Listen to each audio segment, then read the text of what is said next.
జరుగుతుంది ఈ విధంగా జూమ్ సెషన్స్ లో పాల్గొంటూ. మరి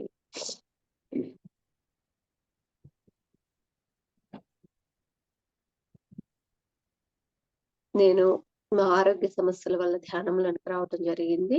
ఎంతో చక్కగా మా ఆరోగ్య సమస్యల నుంచి బయటికి రావడము, సాధన ద్వారా ఎంతో ఆత్మ జ్ఞానాన్ని పొందడం జరుగుతుంది ఫ్రెండ్స్. మరి నేను ఫస్ట్ నాకున్న చాలా రోజుల నుంచి ఉన్నటువంటి అస్తమా సమస్య 23 ఇయర్స్ నుంచి సఫర్ అయ్యాను. ఫస్ట్ నేను ధ్యానంలోకి వచ్చి ఆ సమస్య నుంచి 20 డేస్ లోనే బయటకు రావడం జరిగింది. అప్పటి నుంచి ఈ ధ్యానాన్ని ఇంకా నేను నా తుది శ్వాస వరకు వదలకూడదు అనే ఒక నియమం పెట్టుకునే, అదే విధంగా ప్రతిరోజు ఒకరికైనా ధ్యానం ఏదో ఒక విధంగా జూమ్ లింక్ ద్వారా అయినా లేదా బయటికి వెళ్ళినప్పుడు ముఖాముఖి అయినా చెప్పాలని నిర్ణయించుకున్నాను. ఈ విధమైన విశ్వ కళ్యాణ సేవకు నేను సిద్ధంగా ఉండటం వల్ల ప్రతిరోజు నాకు ఎంతో ఈ విధంగా అద్భుతమైన అవకాశాలు రావడము, విశ్వ కళ్యాణ సేవ చక్కగా నాకు ప్రకృతి అవకాశం ఇచ్చినంత వరకు ఆ సేవకు నా సమయాన్ని వినియోగించుకోవడం జరుగుతుంది ఫ్రెండ్స్. అందులో భాగంగా ఈ రోజు ఈ జూమ్ వేదికలో కూడా నాకు తెలిసిన జ్ఞానాన్ని పంచుకునే భాగ్యం దొరికింది. అందులో భాగంగా స్వాధ్యాయంలో భాగంగా ఈరోజు అపో దీపో భవ అనే కాన్సెప్ట్ గురించి జ్ఞానాన్ని తెలుసుకుందాం ఫ్రెండ్స్. అపో దీపో భవ అంటే ఇక్కడ ఈ జ్ఞానం దీని గురించి తెలుసుకుందామని ఏం చెప్తున్నారు, ఈ అపో దీపో భవ అనేది ఒక అద్భుతమైన మౌలికమైన సూత్రము అని చెప్తున్నారు పత్రిజీ గురువు గారు. అంటే ఏంటి అని అంటే దీని గురించి మనం విశేషంగా తెలుసుకుందాం. టాపిక్ ఈ అపో దీపో భవ అంటే మనం మన యొక్క జీవిత దీపాన్ని మనమే వెలిగించుకోవాలి. అంటే మన జీవితాన్ని మనమే ఉద్ధరించుకోవాలి, ఎవరి మీద ఆధారపడకూడదు అని చెప్తున్నారనమాట. అంటే గౌతమ బుద్ధుడు ఏం చెప్తున్నారు, ఆయన యొక్క జీవితం యొక్క చివరి దశలో ఈ అపో దీపోభవ అని చెప్పి ఆ ఒక్క మాట ఆయన యొక్క శ్వాస వదిలిపెట్టి ఆఖరి శ్వాస వదిలిపెట్టే ముందు తన శిష్యుడైన ఆనందునికి ఇచ్చిన గొప్ప ప్రబోధం అనమాట ఇది. అపో దీపోభవ అని తన శిష్యుడు ఆనంద్ ఇచ్చారు. ఈ మాట మాట్లాడిన తర్వాత ఇంకా ఆయన ఒక అపో దీపోభవ అని మౌలిక సూత్రాన్ని శిష్యుడికి ఆనందుడికి తెలియజేసిన తర్వాత ఇంకొక మాట కూడా మాట్లాడలేదు, శ్వాసను వదిలేయడం జరిగిందనమాట. అంత గొప్పది ఈ మౌలిక సూత్రం అపో దీపోభవ అనేది. అంటే పాళీ భాషలో దీన్ని ఏమంటారు అని అంటే ఎవరి దీపాన్ని వారే వెలిగించుకోవాలి, ఎవరిని వారే ఉద్ధరించుకోవాలి అని చెప్పడం జరిగింది. అంతే కదా. ఇప్పుడు ఎవరి దీపాన్ని వారే వెలిగించుకోవాలి, ఎవరిని వారే ఉద్ధరించుకోవాలి అంటే దానికి ఎగ్జాంపుల్ రూపంలో ఏం చెప్తున్నారు అంటే, నీకు కడుపు నొప్పి వచ్చింది అని అంటే, నీకు తలనొప్పి వచ్చింది అంటే ఆ బాధను నీవు భరించి ఆ యొక్క కర్మ ఏదైతే ఉందో నువ్వు ఏ జీవికైనా లేకపోతే ఎవరికైనా ఒక బాధనిచ్చినప్పుడు అది నీకు ఈ విధంగా కడుపు నొప్పి రూపంలో తలనొప్పి రూపంలో నీకు అది ఆ బాధను నువ్వు ఇతరులకి అది జీవి అయినా కావచ్చు, మనిషి అయినా కావచ్చు, ఎవరైనా కావచ్చు, నీ తోటి వాళ్ళకి నువ్వు ఏదైతే ఇస్తావో తిరిగి అదే పొందుతావు అని చెప్తున్నారు. కాబట్టి మరి నీవు ఏ జీవికైనా ఏదైనా బాధనిచ్చినప్పుడు ఆ బాధను నువ్వు తిరిగి నువ్వే అనుభవించాలి. కాబట్టి నీ నీ యొక్క దీపాన్ని నీవే వెలిగించుకోవాలి. నీవు ఏదైతే కోరికలు కోరుతావో దాన్ని సాధించటానికి నీవే కష్టపడాలి. నీవు కష్టపడ్డప్పుడే నీ యొక్క లక్ష్యం, నీ యొక్క గమ్యాన్ని నీవు అద్భుతంగా చేరగలవు. అందుకని ఏది నీకు కావాలన్నా నిన్ను నీవే ఉద్ధరించుకోవాలి అని చెప్తున్నారు. అపోజిట్ అంటే అది ఫ్రెండ్స్. కాబట్టి ఎవరి కాళ్ళ మీద వాళ్ళు నిలబడాలి. అపోదీపోభవ అంటే ఎవరి దీపాన్ని, అంటే ఎవరి ఆత్మ దీపాన్ని, ఎవరి మానసిక దీపాన్ని, ఎవరి శరీర దీపాన్ని వాళ్ళే వెలిగించుకోవాలి, రక్షించుకోవాలి. ఆత్మదీపం అంటే ఏంటి? ఇప్పుడు మనము మన యొక్క ఆత్మ, ఈ శరీరంలో ఆత్మ ఉంది. ఈ ఆత్మ ఎందుకు వచ్చింది ఈ శరీరంలోనికి? అది అనుభవాల కోసం ఎన్నో పాఠాలు నేర్చుకోవడానికి వచ్చింది. కాబట్టి మనం ఎప్పుడైతే ఈ ప్రాపంచికతను వదిలేసి ఆధ్యాత్మికతలో ఉంటామో, ఆ ధ్యాన సాధన చేసినప్పుడు మనం ఆత్మస్థితికి చేరుకుంటాం. అంటే మన యొక్క మనసులో ఉన్న కోరికలను అన్నిటినీ తొలగించుకొని మనసును శూన్యం చేసి ఆత్మస్థితికి చేరుకుంటాం. అప్పుడు ఏమవుతుంది, మనం ఏదైతే జ్ఞానాన్ని పొందుతాం, అద్భుతమైన జ్ఞానాన్ని పొందడం జరుగుతుంది. ఆ జ్ఞానం వల్ల మన యొక్క ఆత్మదీపం అనేది ఎంతో ఆత్మ అనేది ఉద్ధారం అవుతుంది అనమాట. కాబట్టి అలాగే మానసిక దీపం అన్నా గూడా మనస్సులో ఉన్నటువంటి మనస్సు అనేది కోరికలతోటి ఎప్పుడు మాయా ప్రపంచం మాయతోటి కమ్మి ఉంటుంది గాబట్టి, ఆ మాయలో నుంచి బయటకి రావడం జరుగుతుంది. మాయలో అంటే ఇప్పుడు రకరకాల మనకు అవసరమైనయి, అవసరం లేనటువంటి ఎన్నో కోరికలతో మన మనసు ఎప్పుడు ఆలోచన చేస్తూ ఉంటుంది. అదే ఈ ధ్యాన సాధన చేసినప్పుడు మనం ఆ ప్రాపంచికత నుంచి ఆధ్యాత్మికతలోకి అడుగు పెడతాం గాబట్టి, ఇది మనకు అవసరమా? లేదా? అనే ఎరుక స్థితిని పొందుతాం. ఆ ఎరుక ద్వారా మనము మానసిక దీపాన్ని కూడా అద్భుతంగా వెలిగించుకోగలము. అదే విధంగా శరీర దీపాన్ని అంటే ధ్యాన సాధన చేసినప్పుడు మనకు ఫస్ట్ జరిగే ప్రాసెసే మన యొక్క నడిమండల శుద్ధి జరగడము, రకరకాల ఆరోగ్య సమస్యలన్నీ నయమవ్వడం జరుగుతుంది. కాబట్టి మన శరీర దీపాన్ని కూడా ఎవరి శరీర దీపాన్ని కూడా వారే వెలిగించుకోవాలి, రక్షించుకోవాలి. కాబట్టి మనమే దానికి ఏది కావాలన్నా కూడా, ఏది అద్భుతంగా మనమే చేయ కొనసాగించాలన్నా కూడా దానికి మనమే బాధ్యులము. ఎవరి కాళ్ళ మీద వాళ్ళే నిలబడాలి. ఎవరి మీద ఆధారపడకూడదు అని చెప్తున్నారనమాట. You can't afford to depend upon others అని చెప్తున్నారు. డిపెండెన్స్ అనేది వద్దు. నువ్వు ఎవ్వరి మీద ఆశలు పెట్టుకోవద్దు. వాళ్ళు నాకు ఈ సమస్య వచ్చింది లేదా ఈ అవసరం వచ్చిందంటే ఎవరో ఒకరు హెల్ప్ చేస్తారు. నేను ఆ సమస్య నుంచి బయటకు వస్తాను. అది ఎప్పుడు ఆ విధంగా డిపెండెన్స్ అనేది ఆధారపడడం అనేది వద్దు. మీ యొక్క మీరు ఇతరుల మీద ఆధారపడ్డారు అనంటే, మీరు వాళ్ళు ఆహ్, ఇతరుల మీద ఆధారపడడము అంటే, ఆ విధమైన జీవన విధానాన్ని చీకటి బ్రతుకు అని చెప్తున్నారు. అంతే కదా! చీకటి బ్రతుకంటే ఏంటి మీనింగ్ అక్కడ? ఇప్పుడు మనం ఇతరుల మీద ఒక అవసరం, ఒక పర్పస్ కోసం వాళ్ళ మీద ఆధారపడతాం.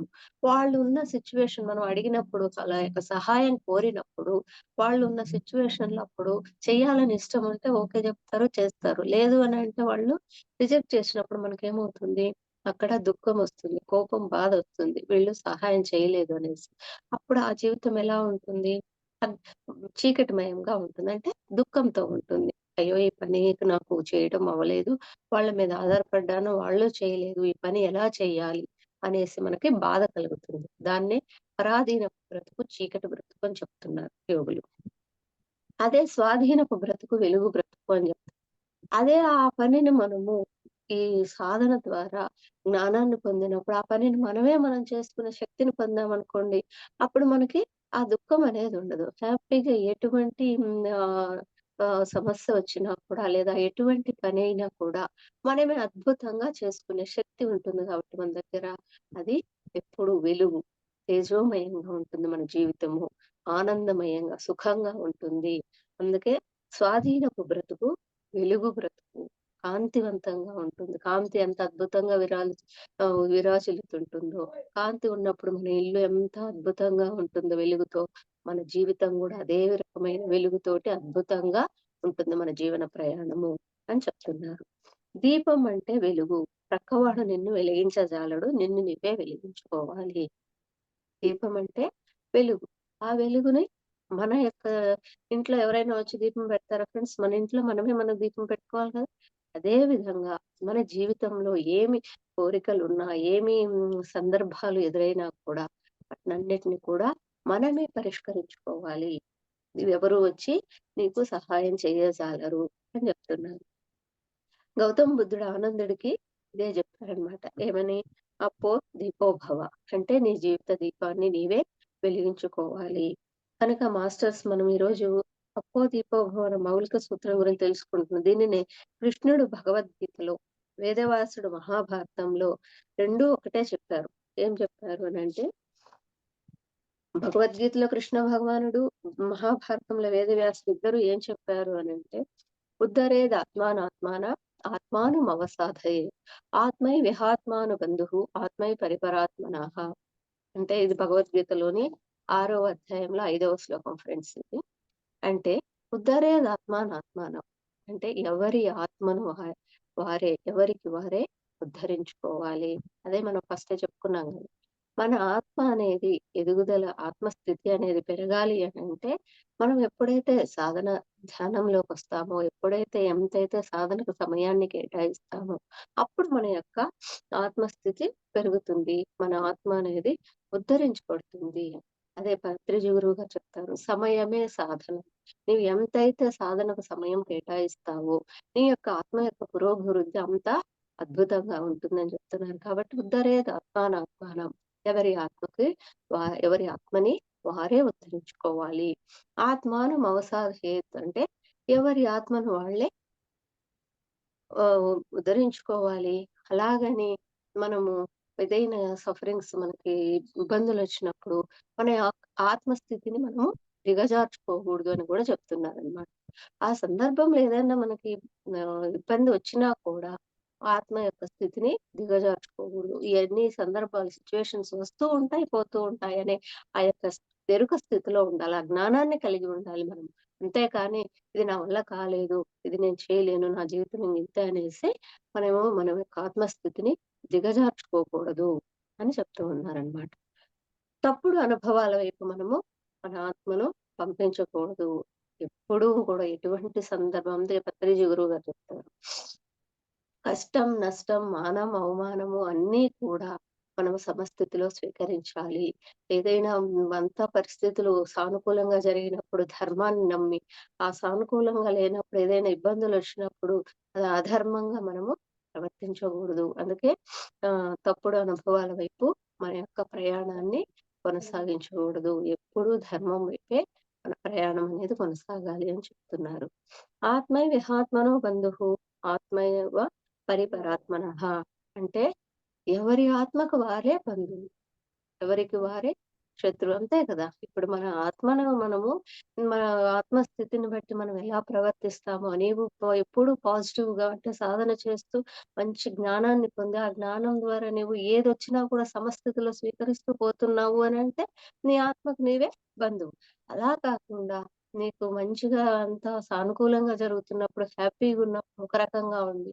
అదే నెగెటివ్‌గా ఇబ్బందిగా ఉన్నప్పుడు నీవు అధర్మంగా ఉన్నావు అంటే, నీ ఆత్మకు నీవే శత్రువు. రెండిటికి నీవే కారణము అని చెప్తున్నారనమాట ఈ యొక్క శ్లోకం ద్వారా. భగవద్గీతలోని 6వ అధ్యాయంలో 5వ శ్లోకం ఈ యొక్క అర్థాన్ని చెప్తుంది. కాబట్టి నీ ఆత్మను నీవే ఉద్ధరించుకోవాలి. ఆత్మ యొక్క స్థితిని నీవు ఎట్టి పరిస్థితుల్లో కూడా దిగజార్చుకోకూడదు. నీవు పరిస్థితులు కష్టం, నష్టం ఏవి ఎదురైనా కూడా నీవు తప్పుడు అనుభవాల వైపు పోకుండా నీవు నీ ఆత్మను ఎప్పుడూ కూడా ఏదొచ్చినా కూడా సమపాళ్లలో స్వీకరించే ఆ యొక్క భావనను కలిగి ఉండాలి. ఆ ఎరుక స్థితిలో ఉండాలి. ఆ జ్ఞానంలో ఉండాలి నీవు. అప్పుడు నీవు అలా ప్రవర్తించవలెను.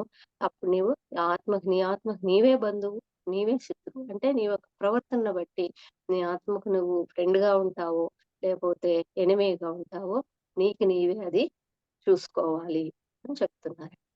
అలాగే నీవు మాంసం తిన్నావు అనుకోండి, 5 జన్మల్లో నేర్చుకోవాల్సింది 50 జన్మలు పడుతుంది నీకు.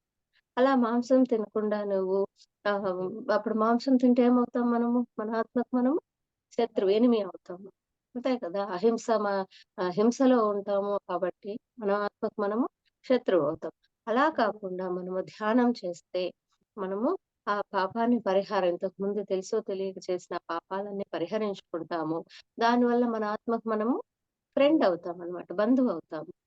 కాబట్టి మనమే మన ఆత్మకు ఫ్రెండ్ అయినా, ఎనిమీ అయినా ఏదైనా కూడా మనం చేసుకునే పనుల వల్ల, మన యొక్క ప్రవర్తన వల్లే ఆత్మ యొక్క స్థితి అనేది అద్భుతంగా ఉంటుంది అని చెప్తున్నారనమాట. నిన్ను ఏ రాముడో, ఏ కృష్ణుడో, ఏ శివుడో వచ్చి రక్షించడు. నిన్ను నువ్వే ఉద్ధరించుకోవాలి. నిన్ను నువ్వే రక్షించుకోవాలి. మనం ఇంతకుముందు ప్రాపంచికతలో ఉన్నప్పుడు ఏమనుకుంటాము? నేను ఎంత బాగా పూజలు చేస్తే, ఎంత బాగా యజ్ఞాలు, హోమాలు చేస్తే ఆ దేవుడు నన్నంత బాగా కాపాడుతాడు, ఏమో ఇస్తాడు అనేసి మనము అనుకుంటాము.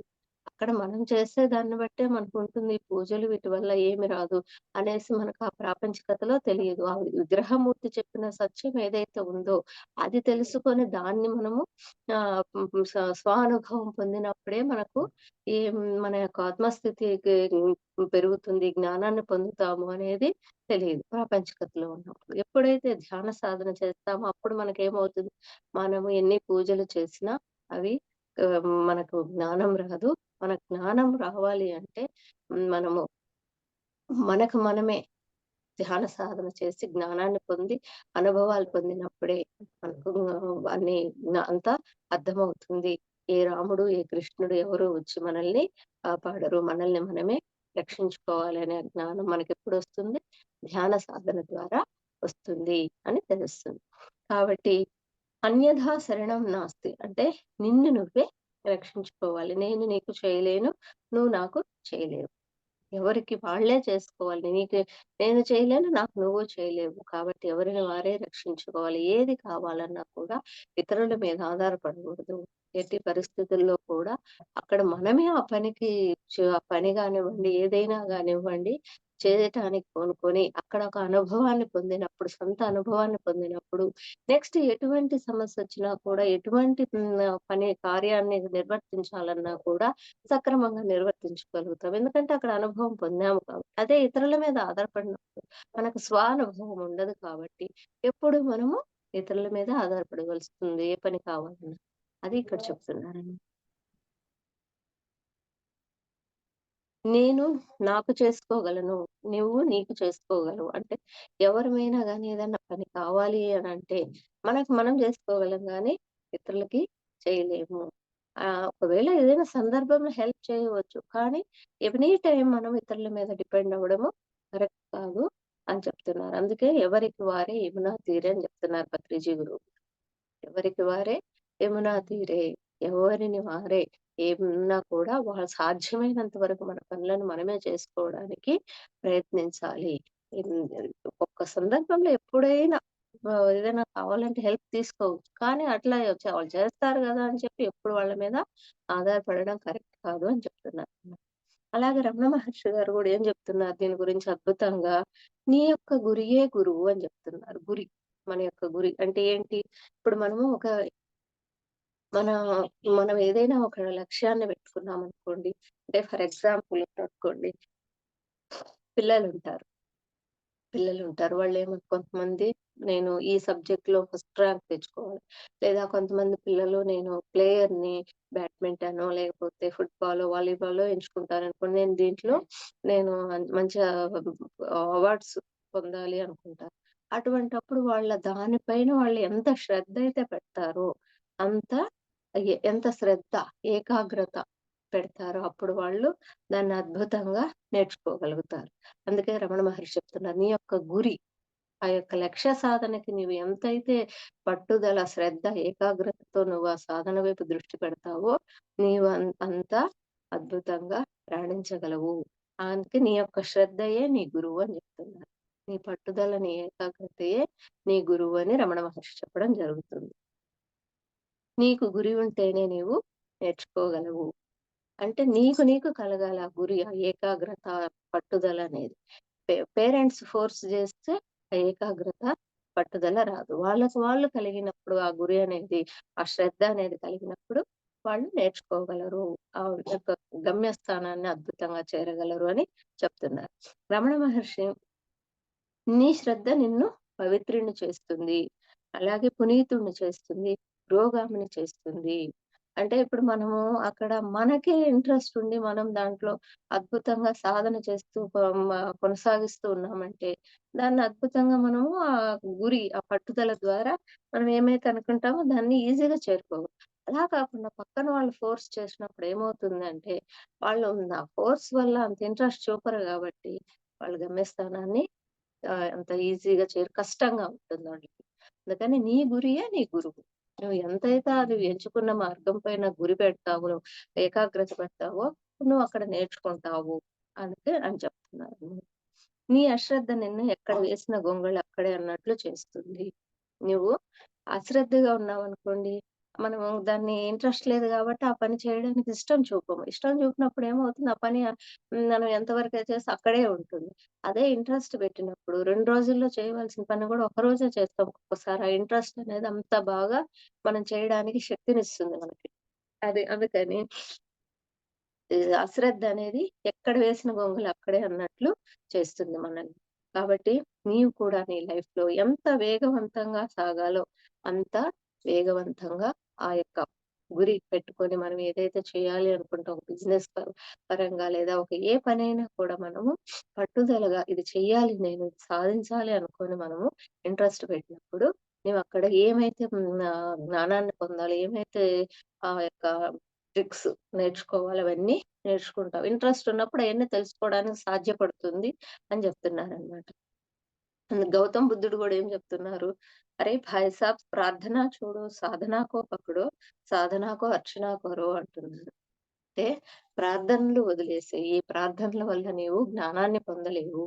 అక్కడ హంగులు, ఆర్భాటాలు అంటే పూలతో అలంకరణ చేయడము, దీపాలు వెలిగించటము, అగరబత్తులు తిప్పడము, హారతలివ్వడము ఇంతవరకే తెలుసు నీకు. నీకు అసలు జ్ఞానం అంటే వాళ్ళ యొక్క మాస్టర్స్, గ్రేట్ మాస్టర్స్ చెప్పిన యొక్క అసలు జ్ఞానం తెలుసుకోవాలి అంటే నీవు సాధనను పట్టుకో. వాళ్ళేం జెప్తారు, "నీవు ధర్మాన్ని నమ్ము. తర్వాత అహింసా మార్గంలో ఉండు. ఎటువంటి కష్ట నష్టం ఎదురైనా కూడా నీవు నీ వల్ల ఇతరులకు ఎవరిని ఇబ్బంది పెట్టవద్దు." ఇటువంటి సత్యమైన వాక్యాలు చెప్తారు. గ్రేట్ మాస్టర్, ఏ ఋషులు, మునులు చెప్పినా కూడా. అందుకని నువ్వు ప్రార్థన చేసినన్ని రోజులు అంత జ్ఞానాన్ని పొందలేవు. సాధనను పట్టుకున్నప్పుడు నీవు ఈ జ్ఞానాన్నంతా పొందడము, దాని ద్వారా సొంత అనుభవాన్ని పొంది ఎప్పుడూ కూడా ధర్మయుతంగా జీవించటానికి నీకు వీలు పడుతుందని చెప్తున్నారు. అలాగే స్వామి దయానంద సరస్వతి కూడా ఏం చెప్తున్నారు, ఆయన దయానంద సరస్వతి ఆర్య సమాజాన్ని స్థాపించారు. ఆయన ఏం చెప్తున్నారు, "మూర్తి పూజ మెట్టు కాదు అగట్టా" అని చెప్తున్నారు. మూర్తి పూజ అనేది అంటే మన విగ్రహాన్ని పెట్టి పూజ చేస్తూ ఉంటాం కదా! మనం ఇన్ని రోజులు అదే గదా చేస్తుంది ధ్యానానికి రాకముందు. అది మెట్టు కాదు. అంటే నువ్వు అభివృద్ధి పదంలో ముందుకు వెళ్ళడానికి అంత ఉపయోగపడదు. అది ఒకటి అగట్టా అని చెప్తున్నారనమాట. నీవు ప్రార్థనను వదిలిపెట్టేసి సాధనను చేయండి అని గౌతమ బుద్ధుడు చెప్తున్నారు. ప్రార్థనను వదిలిపెట్టేసి సాధన చేయండి అంటున్నారు. దానికి ఎగ్జాంపుల్ రూపంలో ఏం చెప్తున్నారు? ఇప్పుడు వీళ్ళు సింగర్స్ ఉన్నారు. లతా మంగేష్కర్, బిస్మిల్లా ఖాన్, పండిట్ రవిశంకర్ వీళ్ళందరూ ఉన్నారు. వాళ్ళందరిలాగా మనం కావాలంటే వాళ్ళు ఉపయోగించిన వాళ్ళందరూ సంగీత విద్వాంసులు. వాళ్ళ యొక్క విగ్రహాలు పెట్టుకొని మనం పూజ చేస్తే వాళ్ళలాగా సింగర్స్ అవుతామా ఫ్రెండ్స్ మనం? అవ్వలేం కదా! వాళ్ళు ఏ సాధనైతే చేశారో ఈరోజు ఇంత గొప్ప స్థాయిలో సంగీత విద్వాంసులుగా అందరి ప్రశంసలు, మన్ననలు పొందుతున్నారు అనంటే, వాళ్ళు ఎంత సాధన చేసి ఈరోజు ఈ స్థాయిలో నిలబడ్డారో, మనం కూడా అంత సాధన చెయ్యాలి. అక్కడ వాళ్ళు సాధనకు ప్రయారిటీ ఇచ్చారు. వాళ్ళు సాధనకు ప్రయారిటీ ఇచ్చారు. పూజలు చేయలేదు. వాళ్ళు అవి ఆ ఇన్‌స్ట్రుమెంట్స్ అవి పెట్టుకొని అక్కడ వాళ్ళ ఫోటోలు పెద్ద పెద్ద విద్వాంసులున్నారు. వాళ్ళకంటే పెద్దోళ్ళు. వాళ్ళ ఫోటోలు పెట్టుకొని చూస్తూ ఉంటే వాళ్ళకి ఈ జ్ఞానం రాలేదు. ఆ ప్రావీణ్యత అనేది రాలేదు. వాళ్ళు సాధనకు సమయాన్ని కేటాయించారక్కడ. అందువల్ల వాళ్ళు ఈ రోజంతా గ్రేట్ సింగర్స్‌గా అంత సంగీత విద్వాంసులవ్వడం జరిగింది. కాబట్టి మనం గూడా ఏ పని మనం మనం ఎవరైనా వాళ్ళకి ఇష్టమొచ్చింది ఒక్కొక్కళ్ళు ఇష్టం ఒక్కొక్కళ్ళలాగుంటుంది. ఆ ఇష్టానికి మనము ఎంతైతే సా ఆ ఇష్టానికి తగ్గట్టుగా ఎంతైతే అక్కడ సాధనకు సమయాన్ని కేటాయిస్తామో అంత మనము అక్కడ ప్రావీణ్యాన్ని పొందడం జరుగుతుందని జెప్తున్నారు. వాళ్ళ యొక్క విగ్రహాలు పెట్టుకొని పూజ చేస్తే మీకు ఎటువంటి ఉపయోగం ఉండదు. సాధన చెయ్యాలి. అప్పుడు మీకు జ్ఞానమొస్తుంది అని చెప్తున్నారు. సాధన వల్ల నిన్ను నువ్వు ఉద్ధరించుకుంటావు. ప్రార్థన వల్ల నిన్ను నువ్వు వృధా చేసుకుంటావు. అంతే గదా! ప్రార్థన చేసినన్ని రోజులు ప్రార్థన ఏదో ఊరక మానసిక ప్రశాంతత కోసమే ఉంటుంది గానీ, అక్కడ నీకు జ్ఞానం అనేది రాదు. అదే సాధన చేసినప్పుడు నీవు సొంత అనుభవాన్ని పొందుతావు. దానివల్ల జ్ఞానాన్ని పొందుతావు అని చెప్తున్నారనమాట. అందువల్ల నువ్వు ప్రార్థన వల్ల నిన్ను నువ్వు వృధా పరుచుకుంటావు. సాధన చేస్తే నిన్ను నువ్వు అభివృద్ధి చేసుకుంటావు అని చెప్తున్నారు. అలాగే వీణ తీసుకొని సాధన చేయకుండా పూజ చేస్తే వీణ వస్తుందా? అలాగే బుక్స్ చదవకుండా నువ్వు పూజ చేస్తే చదువు వస్తుందా అని చెప్తున్నారు. అంతే కదా! ఏదైనా కూడా మనం ఎంచుకున్న మార్గం వేరు వేరుగుంటుంది గానీ, అక్కడ సాధనకి సమయాన్ని కేటాయించినప్పుడే మనం ఏదైతే ఎంచుకుంటామో ఎగ్జామ్‌లో మంచి ర్యాంక్ రావాలన్నా, లేదా ఒక సంగీత విద్వాంసుడు కావాలన్నా, లేదా ఒక ప్లేయర్ గావాలన్నా, ఏదైనా కూడా సాధనకి సమయం కేటాయించాలి అని చెప్తున్నారు. అలాగని తర్వాత గౌతమ బుద్ధుడు ఇంకా ఏం చెప్తున్నారు? సకల దేశ కాల పరిస్థితులు అన్ని చోట్ల కూడా సర్వత్రా నేను దుఃఖాన్ని చూశాను. ఒక్కళ్ళు కూడా ఆనందంగా లేరు. అన్ని గుడులు, ఎన్ని చర్చులు, ఎన్ని మసీదులు, ఎన్ని యజ్ఞాలు, ఎన్ని హోమాలు, ఎన్ని కార్యక్రమాలు దేశమంతటా కూడా వాళ్ళ వాళ్ళ యొక్క ఆచార వ్యవహారాలను బట్టి కొనసాగిస్తున్నారు. కానీ ఒక్కళ్ళు కూడా ఆనందంగా లేరు. అందరూ దుఃఖంతోటి ఉన్నారు. దీనికి కారణం ఏంటి అనంటే, వాళ్ళు చేయకూడనివి చేస్తున్నారు. చేయవలసినవి చేయట్లేదని. చేయకూడనివంటే ఏంటి?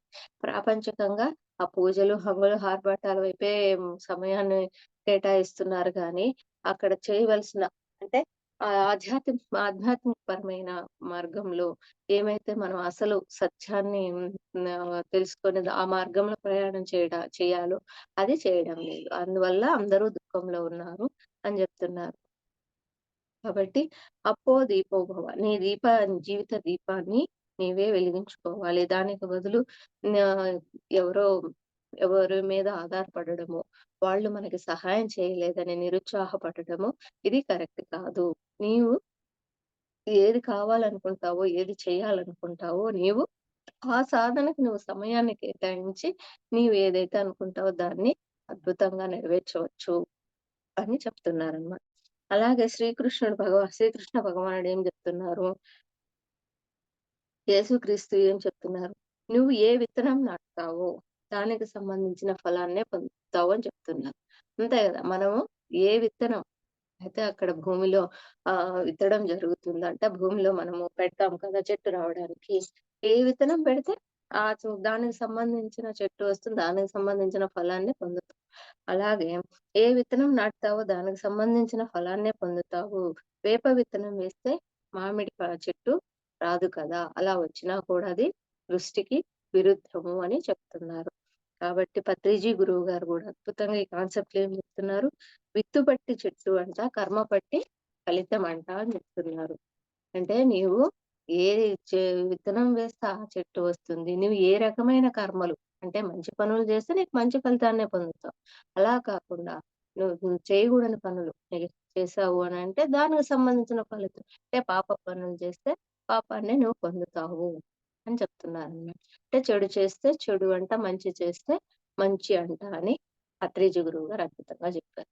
అలాగే నువ్వు ఏం చేస్తే దాన్నే పొందుతావని గురువుగారు చెప్తున్నారు.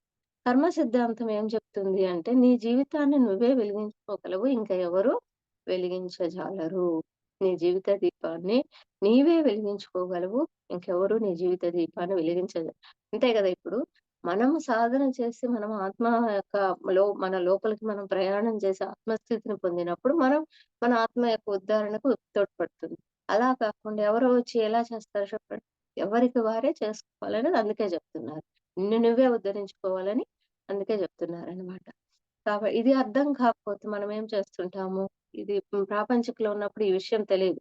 అప్పుడేం జేస్తాం మనము, మన తల్లిదండ్రుల మీద కోప్పడడము, లేదా ఒక సంఘంలో మన ఆఫీస్‌లో ఏదైనా సమస్యొచ్చినప్పుడు మన చుట్టూ ఉన్న కొలీగ్స్ మీద మనము కోప్పడడము, స్కూల్‌లో అయితే ఉపాధ్యాయుల మీద కోప్పడడము, తర్వాత మన కంప్లెయింట్స్ ఇతరుల మీద, మన చుట్టూ ఉన్న వాళ్ళ మీద కంప్లెయింట్స్, జడ్జిమెంట్స్ చేస్తూ ఉంటామనమాట.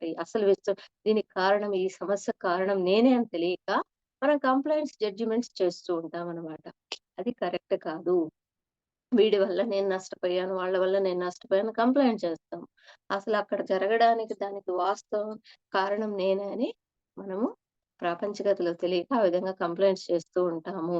అలా చేయకుండా మనము ఈ ధ్యాన సాధన చేసి జ్ఞానాన్ని పొంది ఇక్కడ ఆ యొక్క సిట్యుయేషన్ కారణం నేనే అని తెలుసుకొని, ఆ యొక్క సందర్భానికి మనం ఎలా అయితే దాన్ని సాల్వ్ చేసుకోవాలో ఆ జ్ఞానాన్ని పొందాలి మీరు. అందుకని మిమ్మల్ని మీరే ఉద్ధరించుకోవాలి అని చెప్పడం జరుగుతుంది.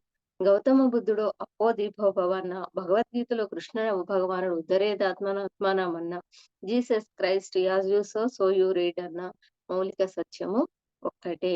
అంటే ఇతరుల మీద ఆధారపడటం మానేసి నిన్ను నువ్వు మ నిన్ను నువ్వు ఉద్ధరించుకోవడానికి ప్రయత్నం చెయ్యి. నీకు ఆ యొక్క మార్గంలో ప్రయాణం చేయడానికి తెలియకపోయినా, ఆ జ్ఞానాన్ని పొంది నీవు నిన్ను నువ్వే ఉద్ధరించుకోవాలి అని చెప్తున్నారనమాట. ప్రార్థనలకు తిలోదకాలు ఇవ్వండి. నీవు సాధనకు హారతి పలకండి, స్వాగతం పలకండి. అంటే ప్రార్థనకు తిలోదకాలంటే ప్రార్థనకి ఎక్కువ సమయాన్ని కేటాయించుకొని మీ సమయాన్ని వృధా చేసుకోవద్దు.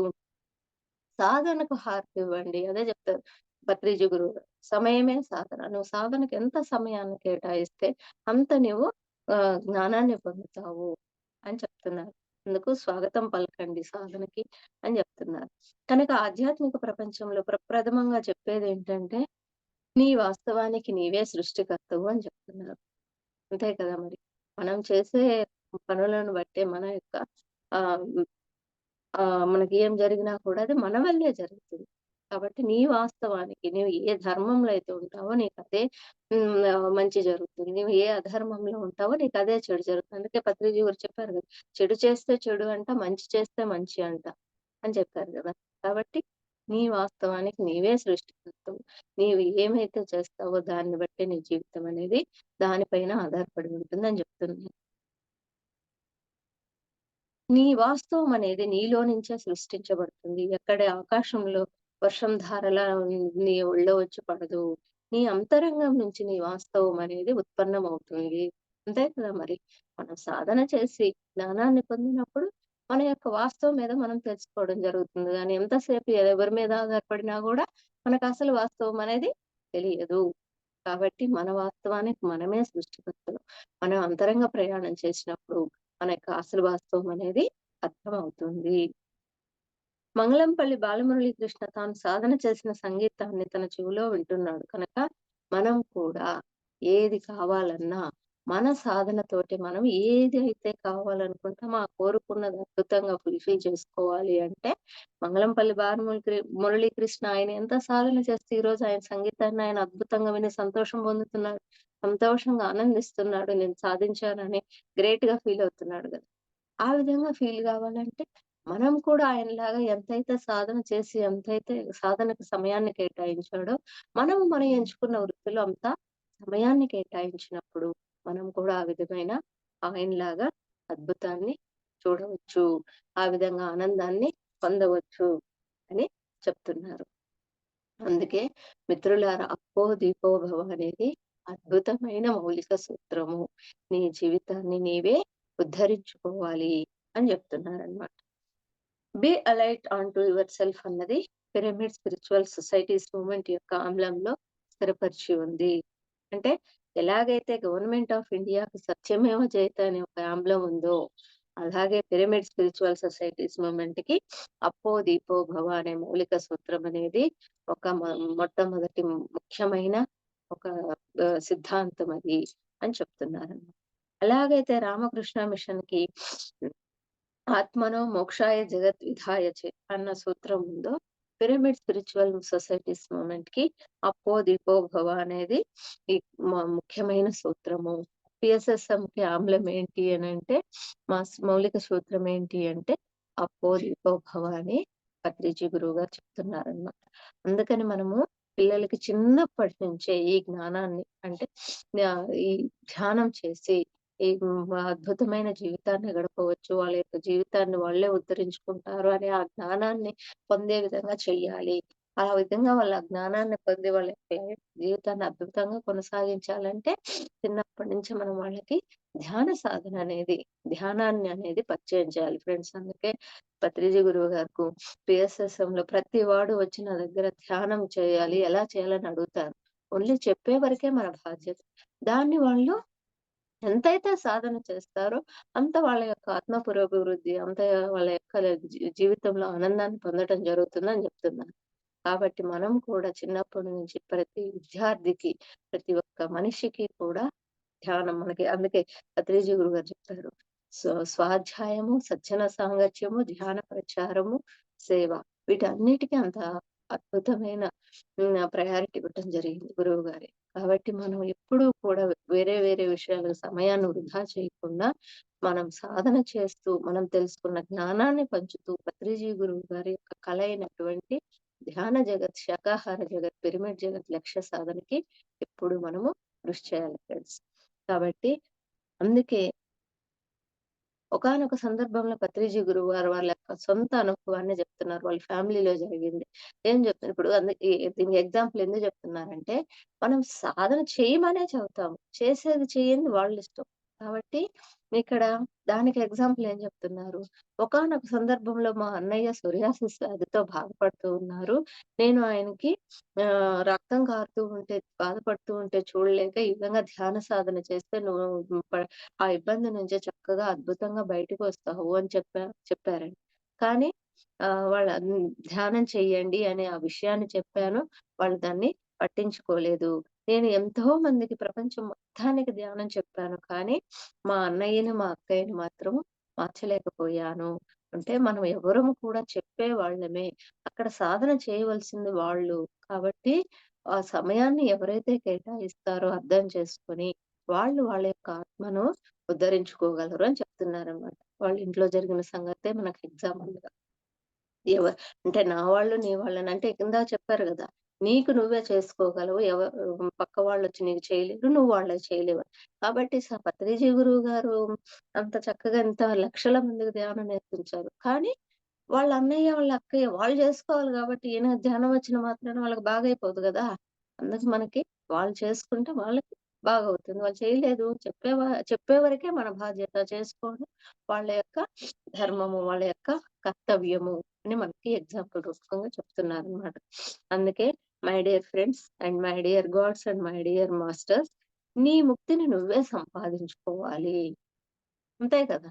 ఎవరికి ఏం కావాలన్నా, ఏది చేయాలన్నా మనకు మనమే ప్రయత్నించాలి.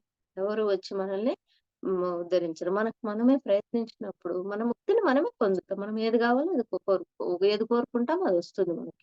కాబట్టి నీ ముక్తిని నీవే సంపాదించుకోవాలి. నీ పరిముక్తిని నీవే సంపాదించుకోవాలి. నీ మహాపరిముక్తిని కూడా నీవే పొందగలవు. అంటే ఏది కావాలన్నా కూడా మన చేతుల్లోనే ఉంది అని చెప్తున్నారు ఫ్రెండ్స్ ఇక్కడ. అలాగే నీవు ధ్యాన సాధన చేస్తే ముక్తిని పొందుతావు. ధ్యాన బోధన చేస్తే పరిముక్తిని పొందుతావు. ధ్యాన ప్రచారం చేస్తే మహాపరిముక్తిని పొందుతావు. సాధన చేస్తే ముక్తిని పొందుతాం. ఎన్‌లైట్‌మెంట్ స్టేట్‌కి చేరుకుంటాము. అదే బోధన అంటే ఎవరికైనా చేయండి ఇట్లా అని ధ్యానం గురించి చెప్పామనుకోండి, హరిముక్తిని పొందుతాము. ఇంకా ప్రచారం చేశామనుకోండి, దాన్ని మహాపరిముక్తిని పొందుతాము. అల్టిమేట్ స్టేట్ చేరుకుంటామని చెప్తున్నారు. మై డియర్ మాస్టర్స్, ఈరోజు మనం అప్పో దీపోభవ అనే మౌలిక సూత్రాన్ని గురించి, అలాగే ఉద్ధరేదాత్మానాత్మానం అన్న మౌలిక సూత్రాన్ని గురించి, as you so, so you read అన్న మౌలిక సూత్రాన్ని గురించి, నీ వాస్తవానికి నీవే సృష్టికర్తవు అన్న మౌలిక సూత్రాన్ని గురించి చక్కగా తెలుసుకున్నాం కదా! అంటే ఏ గ్రేట్ మాస్టర్ చెప్పినా కూడా అందరూ చెప్పేది కూడా ఒకటే సత్యం. సత్యం అనేది ఎప్పుడు ఒకటే ఉంటుంది.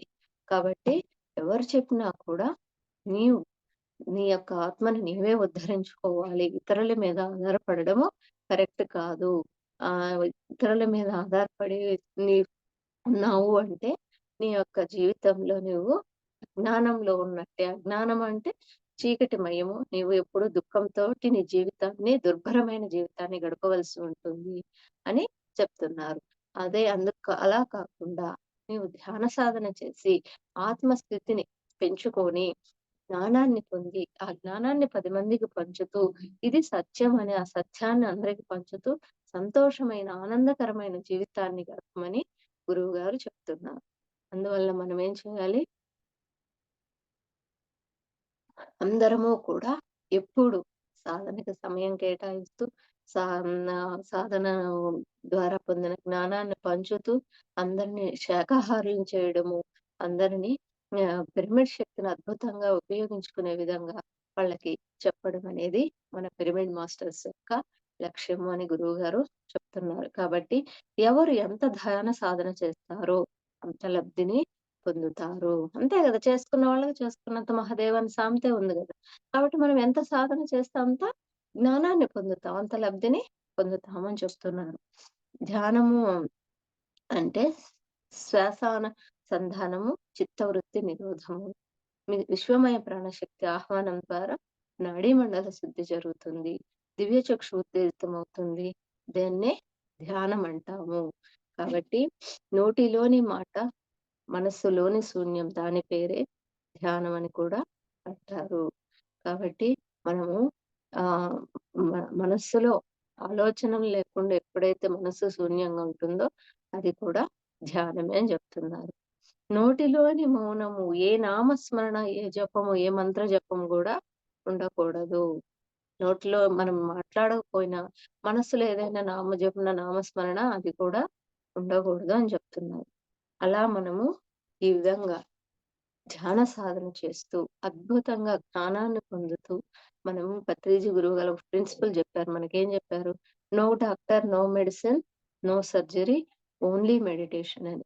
ఆ ప్రిన్సిపల్‌ని అందరూ మనము ఫాలో అవుతూ, అందరూ పాటించే విధంగా మనము ఆ విధంగా ఈ ప్రచారం చేస్తూ, ఈ జ్ఞానాన్ని పంచుతూ, ఆ స్థాయికి అందరూ చేరుకునే విధంగా మనము కృషి చేయాలి ఫ్రెండ్స్. మన పత్రిజీ గురువు గారి యొక్క కలను సాకారం చేయడానికి మన వంతు మనము నిరంతర ప్రయత్నం చేస్తూ ఉండాలి ఫ్రెండ్స్. మరి నాకింత చక్కటి అవకాశాన్ని ఇచ్చిన ఈ జూమ్ వేదికలో సభ్యులందరికీ కృతజ్ఞతలు తెలియజేసుకుంటున్నాను ఫ్రెండ్స్. Thank you.